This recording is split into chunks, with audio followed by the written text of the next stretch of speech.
epic fantasy environments. That is what I'm drawing in this video for the Omari of Starfall story. I want to create and paint what the world looks like around this character and the world that he lives in. And so that's what I'm doing. That's what I'm exploring in this video. The first painting that I did is of some type of giant tree with vines and roots growing all over the place.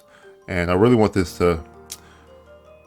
story to feel like epic and fantastical. And so I think I got that mood across with this piece.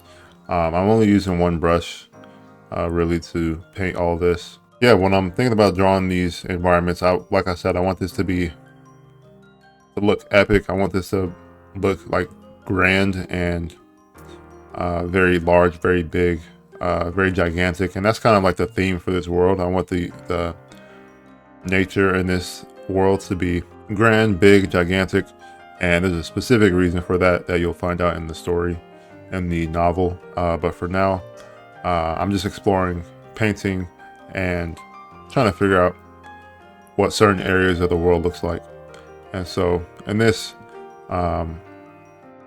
piece, I have some floating islands, some of these like really large roots with vines all over them that I think look really cool. And I definitely want to explore more of this kind of landscape. And you'll see in the video I do something similar towards the end. But that's the first painting. I move on onto my second painting. I'm using reference to help me come up with the concepts for these landscapes. And I really wanted to practice just like painting in general, get better at painting and rendering. And so I'm just having fun, being loose and staying like really sketchy, and only using about 1 or 2 brushes for this. Most of these are done within an hour. Later on I draw multiple landscapes on one canvas, but I was having fun just drawing on one big canvas to really put myself in the scene and really try and work something out that looks very good. So overall, this is something that is important to do because in the novel I want to illustrate about 2 of the most important scenes in each chapter. And for this scene I wanted to convey what it's like to hunt down the monsters in this world called chaos monsters. And my first ideas are for these monsters to be more like lizard-like, dragon-like. And later on in this series of videos I'm going to be showing you how I'm drawing animals and showing my process for that, because it's very fun taking like my knowledge of like the human being and applying it to drawing animals. It's actually kind of hard at first because I'm not used to drawing animals, but I want to be able to draw animals and people all in this world interacting. And so it's important for me to be practicing that and painting that as well. And so I have this kind of a dragon, kind of a monster coming out of this dense shrubbery and about to encounter Omari. And so that was my second painting I did. These are like over the course of a few months, a couple of months. These are some paintings I did recently. And this first one was 15 minutes, just trying to get warmed up. And I'm using my pencil flat brush to sketch something and paint something really quick. I'm using reference and just having fun sketching because none of this is going to be final, except for probably one of these paintings that you'll see later on. But I wanted to give you a behind the scenes kind of a look at what goes into like a practice session that I do to not only like come up with ideas, but inspire you to continue to practice and continue to get better, because I'm not where I want to be at with my painting skills yet. And as you can see, I'm getting better with each one, but I want to be able to really convey the world and the story that I have in mind. And that requires me to learn how to paint, learn how to render, and paint landscapes and environments. And so I'm just taking it one step at a time and In this piece, you can definitely tell like a little bit more about my process. I start from the background and work my way up to the midground and then to the foreground and work backwards. I draw all this on one layer to make sure I'm not wasting a bunch of time using 1,000 layers. It's just faster to do it this way, and that's why it's important that you use the method that I'm using, is where you go from background to foreground. That's just something I've learned from studying how to paint and implementing that into my own process. And like I said in the beginning of this video, I want this story of Mario Starfall to take place in a fantasy environment. And so I want these epic looking scenes, epic looking landscapes, and not just like um, random things. I want this to tell a story on its own and be a part of the story. And so most of these landscapes, I have the premise of the story in mind, with the chaos monsters and the chaos cores and the reason why Omari is a bounty hunter and things like that for the story, and even the monsters in the story. You saw in the first one or the second one, I drew like this dragon creature. I'm definitely gonna do more attempts at drawing creatures and animals and show you my process for coming up with those designs and coming up with these creatures and animals.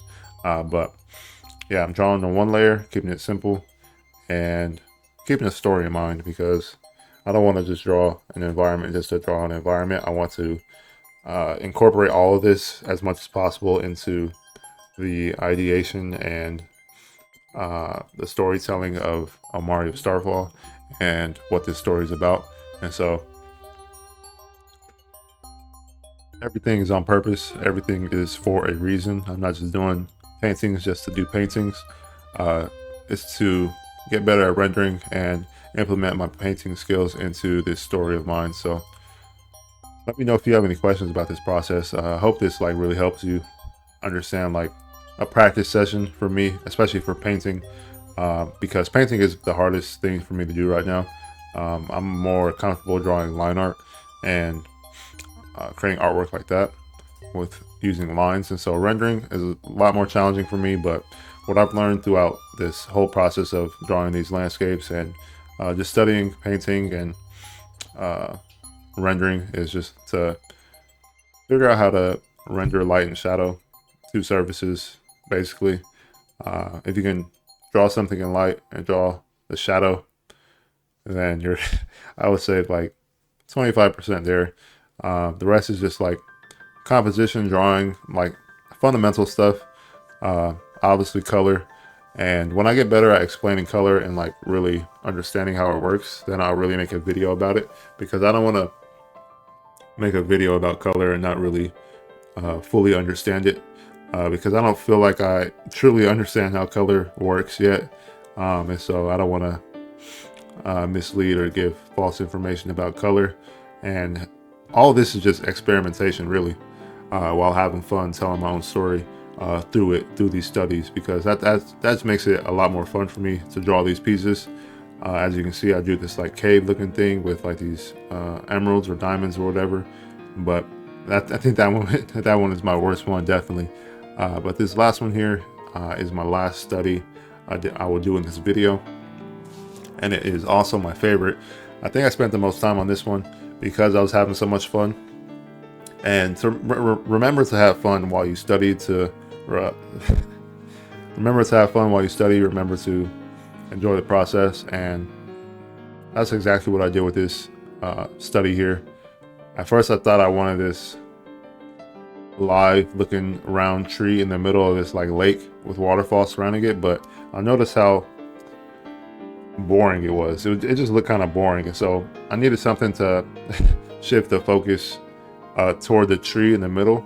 And I knew I wanted this tree to be a part of the story, like an important piece of the story, but I knew I didn't want it to be this shape. It just looks too spherical and not very imposing, and that's what I was looking for. And so I repaint all that and create a more evil looking tree like the first study I did.